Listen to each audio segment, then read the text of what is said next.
Today, we're diving into a massive split in the world of content marketing. It really all boils down to one simple question. Are you talking to a person or are you talking to a business? And as you're about to see, the answer to that question changes absolutely everything. Okay, so before we jump into the big differences, let's make sure we're all on the same page. What even is content marketing? Well, the formal definition says it's all about creating and sharing relevant, valuable info to attract an audience. And, hopefully get them to buy something. Sounds pretty straightforward, right? Well, that's where things get interesting, because that simple definition leads to a much bigger question. If the goal is basically the same, does that mean the content should be the same too?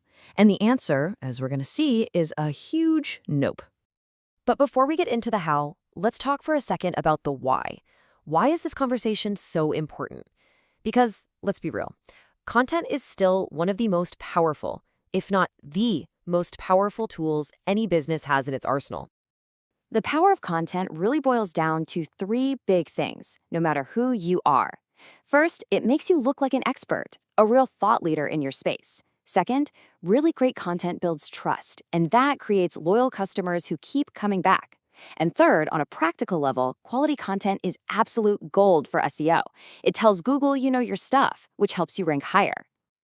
All right, now we're getting to the core of it all. Because even though those benefits are universal, the road you take to get there splits dramatically depending on your audience.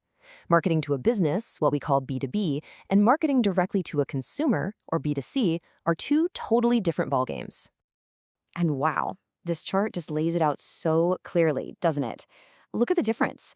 On the B2B side, it's a long game. It's all about logic, building relationships, and proving you're an expert. But then you look at B2C, and it's fast, it's impulsive, and it's driven almost entirely by emotion and desire. It's like head versus heart. Okay, let's dig into that first playbook. Welcome to the world of business-to-business content, where everything, and I mean everything, is built on a solid foundation of logic, trust, and expertise.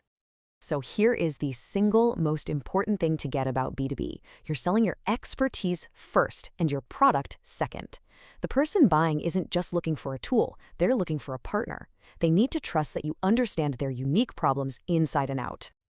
And you build that trust through these three pillars. First, you create a brand identity that becomes synonymous with your industry. Second, you prove your value with cold, hard facts. We're talking case studies, white papers, and data-rich reports. And finally, all of that comes together to build unshakable trust. And now, let's completely flip the script. We're jumping over to the other side, the business-to-consumer world, where logic kind of takes a back seat and emotion grabs the steering wheel. See, for a consumer, it's usually not about finding a long-term strategic partner. It's about satisfying a want or a need right now. So your content has one primary job: create an emotional spark. You need to make them feel something that makes them want what you're selling. The strategy here is totally different. It's about making your brand something people want to be associated with. It's about creating content that's fun, entertaining, and connects on a human level. And it's also about enhancing their experience, maybe by showing them other cool things they might like. Okay, so we've walked through the logical B2B playbook and the emotional B2C connection. After seeing both sides, what's the one big idea you should walk away with? How do we boil all this down?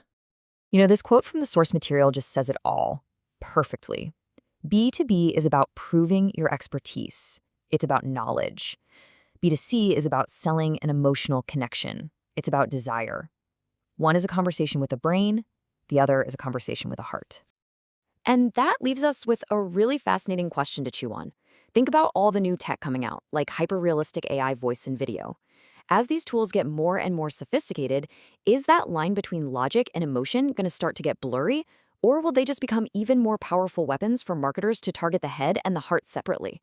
It's definitely something to keep an eye on.